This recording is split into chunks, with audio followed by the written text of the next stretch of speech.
Tupai malang ini tak sengaja terhisap vacuum cleaner. Flora mengeluarkan tupai itu. Tapi, tupai itu mati. Flora segera memijat jantung si tupai. Tampaknya percuma. Flora lalu menyumbat hidung tupai.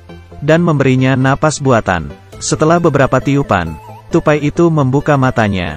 Flora sangat gembira. Ia meletakkan si tupai di kardus dan membawanya pulang.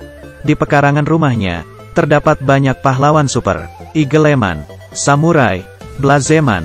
Ternyata ayah Flora, George adalah penulis komik. Dunia Flora juga dipenuhi imajinasi. Tapi, komik George tidak laku. Tidak ada yang mau mencetak komik payahnya.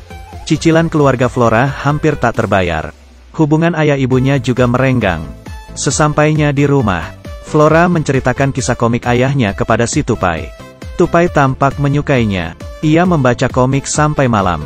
Lalu, tupai merobek selembar kertas komik dan menelannya. Malamnya, tupai yang gelisah turun ke bawah. Lalu ia mencuri makanan di dapur.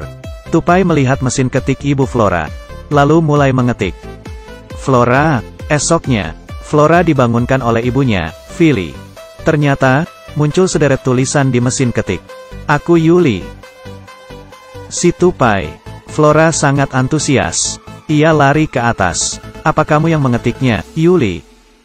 Yuli tampaknya mengerti bahasa manusia. Astaga! Flora segera mengeluarkan semua komik ayahnya. Supaya Yuli bisa belajar menjadi pahlawan super. Tak lama, ada tamu datang. Tetangga sebelah membawa keponakannya main. William datang liburan di musim panas. Kalian bermainlah. Meski buta, penciuman William sangat sensitif. Di sini masih ada orang lain. Yuli tiba-tiba keluar. Philly marah. Kebetulan, George sampai di rumah.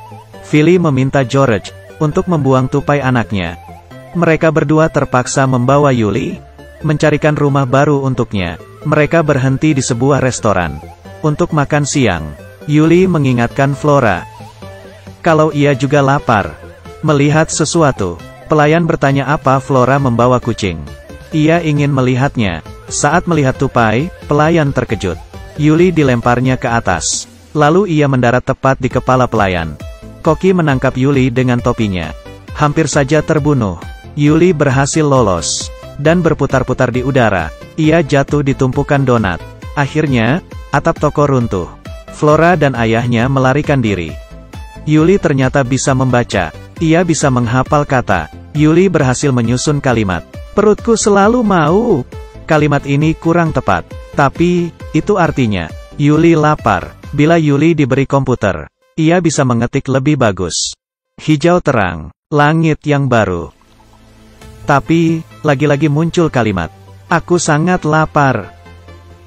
George berkata, untuk melepas Yuli di kebun belakang rumah saja. Tidak ada yang lebih aman daripada di rumah. Lalu, kebun belakang menjadi rumah baru Yuli. William membawa buku puisi. Tapi, ia belum tahu Yuli yang sangat kecil memiliki kekuatan super. Tak sengaja, ia terjatuh. Untuk saja Yuli memegangnya. Tapi, biskuitnya juga ikut melorot. Yuli tanpa ragu memilih menyelamatkan biskuitnya. Setelah kedatangan tupai ajaib, George kembali percaya diri dan penuh imajinasi. Saat merapikan barang di malam hari di tokonya, ia mendapat inspirasi, lalu berkarya dengan gambar dan paku payung. Pengawasnya marah.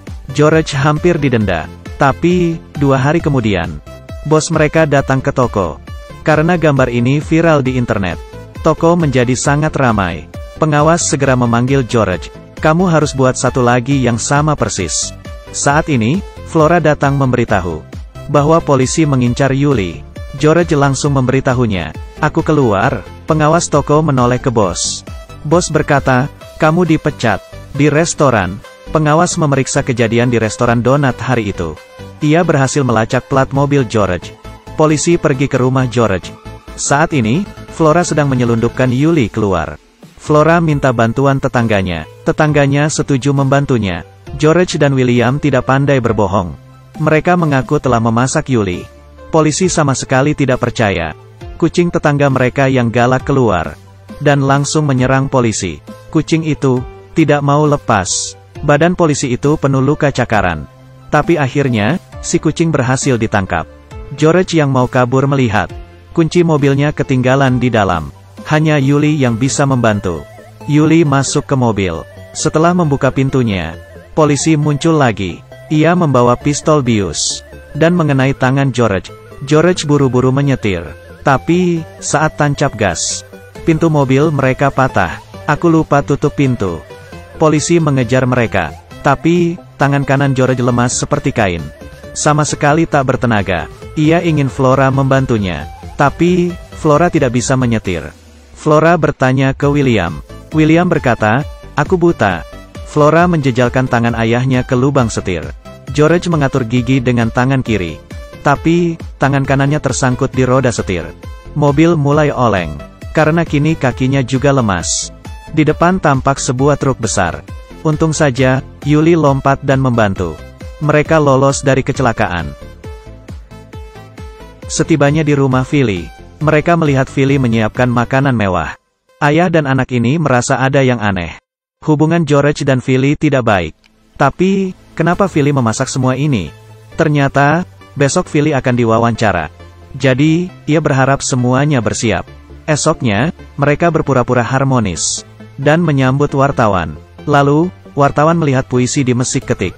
Selimut, makanan, Flora sedang bernapas. Aku tidak lapar, aku merusak meja. Wartawan yang kecewa segera angkat kaki. Philly sangat sedih. Saat itu, Yuli sedang melipat kertas. Philly mengambil Yuli dan memasukkannya ke peti. Flora bangun tidur lalu mencari Yuli. Di mesik ketik, ada sebaris kalimat. Yuli mau pulang ke hutan. Flora tahu itu tulisan ibunya. Philly sampai di hutan. Ia mau membuang Yuli. Tapi, Yuli mengeluarkan permen untuk menghibur Philly. Ia juga memberikan sepucuk surat untuk Philly. George sampai di rumah. Ia melihat Philly sudah rukun dengan Yuli. Ternyata, surat Yuli berisi puisi untuk Philly. Philly terharu. Mereka sekeluarga berkumpul dan saling berbaikan. Polisi muncul lagi dan menembak Yuli. Kini ia membawa pasukan. Yuli tertangkap dan dikurung. Polisi ingin menyuntik mati Yuli. Saat itu, George ingat adegan Blazeman di komiknya. Mereka akan menyelamatkan Yuli sesuai adegan komik. Tak lama, tetangga George datang ke penampungan binatang. Keluarga George bersembunyi di bagasi. Mereka berempat diam-diam menyusup ke lab. Belum sempat bicara, polisi itu muncul lagi. Di tengah kekacauan, William tiba-tiba bisa melihat. William sangat gesit. Ia melihat tombol. George membuka seluruh kandang. Mereka masuk ke ruang kandang. Tapi, polisi sudah mengunci kandang Yuli lagi. Flora melempar segenggam permen. Seluruh tupai di sana melompat ke badannya. Keluarga George kabur. Polisi ingin mengejar. Tapi, kucing ganas itu melihatnya. Polisi takut setengah mati. Kucing itu mulai mencakarnya lagi. Tapi, George tertembak bius lagi sehingga larinya lambat. Polisi menembak lagi. George terhuyung-huyung nyaris terpeleset. Saat itu, Yuli beraksi. Ia lompat ke atas dan menarik George. Mereka sekeluarga berhasil kabur. Setelah kejadian itu, komik tupai super mereka terbit. Mereka memiliki banyak fans sekarang. Film selesai. Oke, cerita hari ini sampai di sini dulu, ya. Film ini tayang tahun 2021 dan merupakan keluaran Disney. Aku Kaki Minyak. Dadah.